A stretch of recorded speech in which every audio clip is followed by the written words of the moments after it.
Hi everyone, welcome to the channel Psych Learning. So it's Deepika here. I hope you are doing good. I know एक दिन की class upload नहीं हो पाई है, but don't worry, we'll do it by today so that आपका कोई भी syllabus में टाइम वेस्ट ना हो, आप आराम से उस चीज़ को कवर कर सकें. So we are sorry for not uploading the video, but आप उसे आज देख लीजिएगा तो आपका जो चीज़ें हैं, जो टॉपिक्स हैं वो कवर हो जाएंगे. So now we have to start with the second part of that series, that class actually, in which we talked about what is sensation. आज हम करने वाले हैं what is attentional processes क्या होते हैं, हम वो पढ़ने वाले हैं. हमसे sensation पढ़ा कि हमारे को कोई चीज़ सुनाई देती है, कोई चीज़ हमें फील होती है, that is what is all a sensation. अब attention होता है कि हम उस चीज़ पे ध्यान कैसे देते हैं, and वो हम आज करने वाले हैं. इससे पहले हम क्लास 12th के सारे चैप्टर्स की एक्सप्लेनेशन कर चुके हैं. क्लास 11th के हम चैप्टर 4 पे आ चुके हैं, तो अब तक हम वीडियोस कर चुके हैं, वो आप हमारे चैनल पे जाके देख सकते हैं. अगर आप नए हैं इस चैनल पे तो आप चैनल को सब्सक्राइब करिए, नोटिफिकेशंस ऑन करिए, ताकि आपको इमीडिएटली पता लग जाए कि अच्छा हाँ ये वीडियो आ गई है और आप कोई भी चीज़ मिस आउट ना करें. ओके और आपको डिटेल्ड एक्सप्लेनेशन चाहिए, पर्सनल बेसिस पे ट्यूशंस चाहिए, तो वो आप हमसे इसके थ्रू ले सकते हैं, right. So now we will go and study कि attention होता क्या है. Okay, so we'll quickly start with the video, will not waste much of the time. So attention is basically जो बहुत सारे स्टिमुलाई होते हैं और उसमें से आपको कोई एक चीज़ सेलेक्ट करके उसके बारे में स्टडी करना है, उसके बारे में पढ़ना है, उसके वो ध्यान देना है, that is your attention. Okay, so the process जहाँ पर बहुत सारे स्टिमुलाई हैं और उन सारे स्टिमुलाई में से आप कोई लिमिटेड चीज़ें हैं उसको आप पार्ट को ऐड करना चाहते हो, that is your attention. Attention की 3 प्रॉपर्टीज हैं. First is your alertness, second is your concentration and third is your search. तो alertness has to do means कि आप कितने अलर्ट हो, कितने आप माइंड से खुले हो कि हाँ कुछ होगा या कुछ हो जाएगा, तो I am alerted towards that thing. Then you have concentration. Concentration has to do with कि आपका कितना ध्यान है उस चीज में, how much concentrated you are towards that particular thing. Then you have search. Search is basically an observer which looks for some specified subsets of observer कि हाँ आप ये चीज ढूंढ रहे हो, आपको उस चीज की ढूंढ है, तभी तो आप उस चीज पे ध्यान दोगे ना, अगर आप उसे ढूंढ रहे हो. Then you have focus and fringe. आपको मैं बताती हूँ कि जैसे आप मान लो ये वर्ड पढ़ रहे हो सैड, तो जो वर्ड आप पढ़ रहे हो उस दौरान उस पॉइंट पर आपका फोकस है, उससे दूर जितनी भी चीजें होंगी ना वो सब उसके फ्रिंज में आएंगी. You getting this? The centre वाली चीज is your focus and the outer part is your fringe. Okay, so this is your fringe. Then you have attention के अब आपके 2 टाइप्स हैं. So one is your selective attention and the other is your sustain attention. अब देखो selective attention क्या होता है कि आपने किसी चीज को सेलेक्ट किया, ग्रुप में से 100 चीजें थी, 100 में से आपने एक चीज को सेलेक्ट किया, उसको आप स्टडी कर रहे हो, उसको आप पढ़ रहे हो, that is a selective attention. Sustained attention इसकी जो सस्टेन रहता है लंबे समय के लिए, जैसे कि आप ध्यान से विजिलेंट तरीके से जैसे हम देखते हैं. Then you have divided attention also. तो लेट्स स्टडी पहले डिवाइडेड अटेंशन ही पढ़ लेता है, बिकॉज क्या होता है divided attention. Divided attention basically वो होता है कि हम हर दिन जो डे टू डे लाइफ में बहुत सारी चीजें करते हैं एक ही टाइम पर, वो डिवाइडेड अटेंशन है. फॉर एग्जाम्पल आप खाना बनाते बनाते अपने फ्रेंड से बात कर सकते हो, आप गाने सुन सकते हो, आप टीवी देखते देखते अपना कुछ लिख सकते हो, गाने सुनते सुनते आप अपना होमवर्क कर सकते हो. So divided attention has to do with things कि एक टाइम पर आप एक से ज्यादा काम कर रहे हो, उसका मतलब जो आपका अटेंशन है वो आपका डिवाइडेड है 10 तरह पर, ठीक है, अलग अलग जगहों पर वो डिवाइडेड है, that is your divided attention. ठीक है, अब इसमें क्या है, इसमें ऑटोमेटिक प्रोसेसिंग है. कैसे ऑटोमेटिक प्रोसेसिंग है? क्योंकि आप ध्यान नहीं दे रहे एक काम पे, मतलब आपको खाना बनाना इतना अच्छे से आ गया कि आप आराम से बात करते हुए भी वो काम कर सकते हो. अब आप सोचो, क्या आपको जब वो चीज़ नहीं आती थी तब आप उसे उतना अच्छे से कर पाते थे? फॉर एग्जाम्पल आपको खाना बनाना है बट आपको नहीं आता, आप सीख रहे हो, आप ध्यान दोगे ना कि यार नमक कब डाला है, मिर्च कब डाली है, तो उस चीज़ को आपको देखना है. या आप केक बना रहे हो उस हिसाब से, राइट. तो कोई भी चीज़ ड्राइव करते करते स्टार्टिंग में आपने कॉन्शियसली ड्राइव करते हो, उसके बाद आप गाने सुनते सुनते भी ड्राइव कर सकते हो, that is a divided attention कि एक टाइम पर आप एक से ज़्यादा काम कर रहे हो. Okay, then we have selective attention. So selective attention has to do with कि हम किसी चीज़ को सेलेक्ट करते हैं आउट ऑफ दी स्टिमुलाई. अब हम उसे क्यों सेलेक्ट करते हैं, उसके कुछ फैक्टर्स होते हैं. तो पहला है एक्सटर्नल फैक्टर्स, कि बाहर की चीज़ें होती हैं, कि उसका साइज क्या है. फॉर एग्जाम्पल अगर वो कोई चलता हुआ स्टिमुलाई है, आप उस पर ध्यान दोगे. कोई ब्राइट चमक रहा है, एकदम से चमकता हुआ है, तो आप उस पर ध्यान दोगे. ठीक है, इंसानों की शक्लों पे आप ज़्यादा ध्यान दोगे. ठीक है, कोई गाना एकदम से रिदमिक ऑल्टर में गाना चल रहा है, उस पर आप ध्यान दोगे. तो ऐसे कुछ कुछ चीज़ें हैं जिसकी वजह से आप उस पर ध्यान देते हो, और इन सब चीज़ों में से आप उस एक चीज़ को सेलेक्ट करते हो. देन आपका आता है इंटरनल फैक्टर्स. इंटरनल फैक्टर्स क्या होते हैं कि आपके अंदर क्या ऐसे फैक्टर्स हैं, आप इंडिविजुअली आपकी क्या कैरेक्टरिस्टिक है जिसकी वजह से आप उसे देख रहे हो। So first is your motivational factor. Motivational factor has to do with कि क्या मोटिवेशन है आपकी। आपको भूख लगी है तो आप क्या करोगे, आपको खाना पीना ही दिखाई देगा हर जगह पर।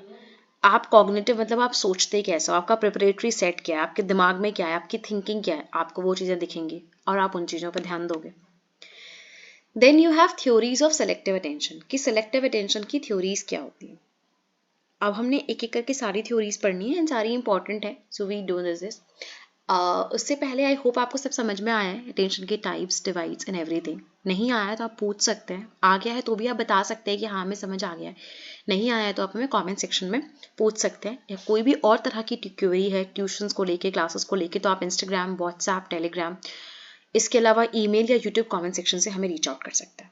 Okay, then you have filter theory. तो फिल्टर थ्योरी जो थी वो ब्रॉडबेंट ने बनाई थी, it was developed by Broadbent. And इस थ्योरी के अकॉर्डिंग वो ये कहते हैं कि एक बॉटल नेक सिचुएशन होती है, जो भी चीज़ें आती हैं वो एक बॉटल के जो नेक होता है वहाँ पर अटक जाती हैं, जिसकी ज़रूरत नहीं होती, और जिसकी होती है वो नेक को पार करके आपके दिमाग में जाती है। तो ये होता है फिल्टर थ्योरी, कि जो आपको चीज़ चाहिए वो आपके पास है, जो नहीं चाहिए वो फिल्टर आउट होके साइड हो गई है। लेकिन ट्रीजमैन ने दी फिल्टर अटेन्युएशन थ्योरी, और उन्होंने कहा कि जो चीज़ आपको नहीं चाहिए वो पूरी तरह से साइड नहीं होती है, वो थोड़ी हल्की हो जाती है, अटेन्युएट हो जाती है। अगर ज़रूरत पड़ी तो वो आपको फील होगा, आपको सुनाई देगा। मतलब ऐसा नहीं है कि वो आपके पूरे दिमाग से ही गायब हो गई या आपको अटेंशन में ही नहीं है। This is not the case, ठीक है। फॉर एग्जाम्पल आपको अपने नाम की आवाज़ सुनाई दे जाती है धीरे से, इवन दो वो धीरे से बोली है, वो है आपके फिल्टर नेट में, बट वो अटेन्युएट हुई है, हल्की हुई है, बस खत्म नहीं है। Then you have multimode theory. सो मल्टीमोड थ्योरी जो है वो जॉनस्टन एंड हेन्स ने दी थी, और उन्होंने कहा कि हमारे पे ये डिपेंड करता है कि हम चीज़ों को कैसे देख रहे हैं। फॉर एग्जाम्पल सबसे पहला होता है आपका सेंसरी रिप्रेजेंटेशन। आपने बस क्या किया, देखा किसी चीज़ को, चाहे वो लिखा हुआ है कोई चीज़, समझ लो ये लिखा है, आपको दिख रहा है एक सर्कल है, एक स्ट्रेट लाइन है, दिस है, ये सिर्फ आपने देखा। देर इज नेक्स्ट चीज सिमेंटिक, फिर आप क्या करते हो, आप उसका मतलब देखते हो, उसको बोलते हो क्या लिखा है, CAT, कैट, ठीक है। तो आपके वो कॉन्शियसनेस में जाती है और तब आप उस पर ध्यान देते हो। अगर आपने सिर्फ उसको पहले स्टेज में ही देखकर इग्नोर कर दिया तो उस सिचुएशन में आपको उस पर ध्यान नहीं जाएगा और आप उसको प्रोसेस ही नहीं करोगे। तो जितना ज़्यादा जल्दी सिलेक्शन करके आप चीज़ को देख लो उतना आपके लिए फ़ायदा है ना, क्योंकि जितनी लेट में आप उसको समझोगे उतना आपको दिक्कत होगी समझने में, हर चीज़ करने में। तो इट्स बेटर कि आप पहले से उस चीज़ को समझ लो, तो आपको वो समझ में भी अच्छे से आएगी और आपका ध्यान भी अच्छे से जाएगा और आपको मीनिंग भी सही से समझ में आएगा, क्योंकि आपने पहले से उस पर ध्यान दिया।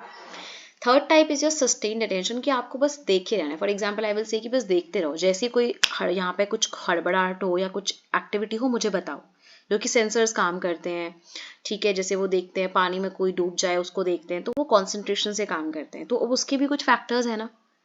पहला फैक्टर है सेंसरी मोडालिटी। अब आप देखोगे कि जो आपकी आंखें हैं वो जल्दी थक जाती हैं, आप ज़्यादा देर तक ऐसे देख नहीं सकते, जबकि आपके कान नहीं थकते, तो आप ज़्यादा देर तक सुन सकते हो।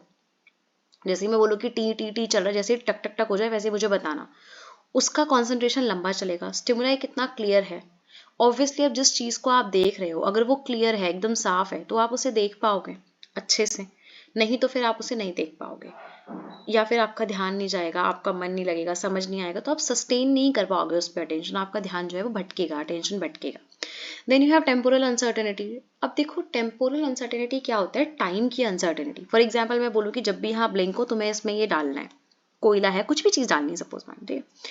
आप बोलो कि ठीक है, अब टेम्पोरल अनसर्टेनिटी क्या होती है कि टाइम का श्योर नहीं है, कभी 5 मिनट में हो रहा है, कभी 2 मिनट में, कभी 10 मिनट में, तो वो आपको थोड़ा मुश्किल होगा ना सस्टेन करने में। जबकि हर 5-5 मिनट में आएगा तो आपका कॉन्सेंट्रेशन ज़्यादा बेटर रहेगा उस चीज़ के लिए। Same with special. स्पेशियल होता है जगह का। फॉर एग्जाम्पल मैं कह रही हूँ कि लेफ्ट साइड में आएगा हर बार, तो आप ध्यान से देख पाओगे। लेकिन अगर मैं कह रही हूँ कहीं भी आ सकता है, तो फिर तो प्रॉब्लम है ना, क्योंकि आपको पता ही नहीं लेफ्ट में आएगा राइट में आएगा, तो फिर आप सोचोगे यार क्या मतलब कैसे मैं करूँ उसको, तो आप उसको सस्टेन नहीं कर पाओगे अटेंशन को। सो ये प्रॉब्लम होती है, ठीक है। अटेंशन को सस्टेन नहीं कर सकते, 3 तरह की चीज़ें। अब इस पे एक डिसऑर्डर होता है जब आप नहीं सस्टेन कर सकते, which is ADHD, called attention deficit hyper activity disorder. Attention की कमी है, अटेंशन का डेफिसिट है और हाइपर एक्टिविटी है, बहुत ज़्यादा एक्टिविटी हो रही है, ठीक है। तो इस तरह के जो बच्चे हैं वो बहुत ज़्यादा डिस्ट्रैक्टेबल हैं, दे डू नॉट फॉलो इंस्ट्रक्शंस, वो इंस्ट्रक्शन फॉलो नहीं कर रहे हैं, वो सुनते नहीं हैं, उनका अटेंशन नहीं है, एक काम करेंगे उनका काम से मन उठ जाएगा। और जो स्टडीज़ हैं वो generally they do not provide evidence for a biological base of disorder, whereas कुछ रिलेशनशिप होंगे डिसऑर्डर के जो डाइटरी फैक्टर से भी हो सकते हैं, आसपास के लोगों के फैक्टर्स के, रीज़न कुछ भी हो सकता है, इसका रीज़न क्लियर नहीं है, बट ये प्रॉब्लम है। एक रिटैलेंट ड्रग है वो दिया जाता है, बिहेवियरल मैनेजमेंट प्रोग्राम्स किए जाते हैं, सीबीटीज किए जाते हैं, क्योंकि बच्चों को क्या है, बच्चे बैठ नहीं पा रहे हैं, यहाँ से वहाँ घूम रहे हैं, चेयर पे नहीं बैठ पा रहे हैं, भाग रहे हैं, एक दूसरे को मार रहे हैं। कौन? जिसको एडीएचडी है, क्योंकि उसका क्या है, अटेंशन की कमी है, हाइपर एक्टिविटी है, तो वो हाइपर विजिलेंट हो रहे हैं। इसके अलावा क्या हो रहा है, सॉरी, वो हाइपर एक्टिव हो रहे हैं। इसके अलावा क्या हो रहा है कि वो ना मतलब अपनी बारी के लिए वेट नहीं कर सकते, मतलब मैं उन्हें बोलूँगी ना बैठो वेट करो अभी मैं बताती हूँ क्या है अपनी लाइन का, वो नहीं कर पाएंगे। तो ऐसे आपको पता लगेगा कि उनको एडीएचडी है। तो ये सब कॉमन सिम्टम्स हैं, इस पे क्वेश्चन आ सकता है, तो प्लीज इसे ध्यान से पढ़ लीजिए। 4 मार्कर या 2 मार्कर के हिसाब से आप इसे लर्न कर लीजिए। 6 में भी आ सकता है, तो बहुत कुछ लिखा हुआ है, आराम से इसको लर्न कर सकते हैं। सो this is it about ADHD, बच्चे जो शो करते हैं। इसके अलावा इसमें कुछ कुछ रीजंस भी लिखे हुए हैं, रीजंस कुछ भी श्योर नहीं है, बट हाँ आप मान के चलते हो कि ये मेजरली रीजंस जो है वो पाए गए हैं, कि फूड कलर होता है तो कई बार उनमें पाया जाता है, या कोई भी चीज़ है। सो this is it about attention, कि आपने पहले सेंस किए कोई चीज़, मान लो आपको यहाँ टच हुआ तो आपको फील हुआ, आपको सुनाई दिया तो हुआ, उसके बाद आपने उस पर ध्यान दिया, विच इज अटेंशन। अब उसके बाद आता है परसेप्शन, कि आप उसका मीनिंग क्या निकाल रहे हो, what you are making the meaning out of it, that will be your perception. तो वो हम करते हैं नेक्स्ट क्लास में, पढ़ते हैं कि क्या परसेप्शन होता है, कैसे होता है। तब तक के लिए आपको जो पढ़ाया है वो आप पढ़िए, रिवाइज करिए, ध्यान दीजिए अपना, take good care of yourselves. Bye bye, Tata.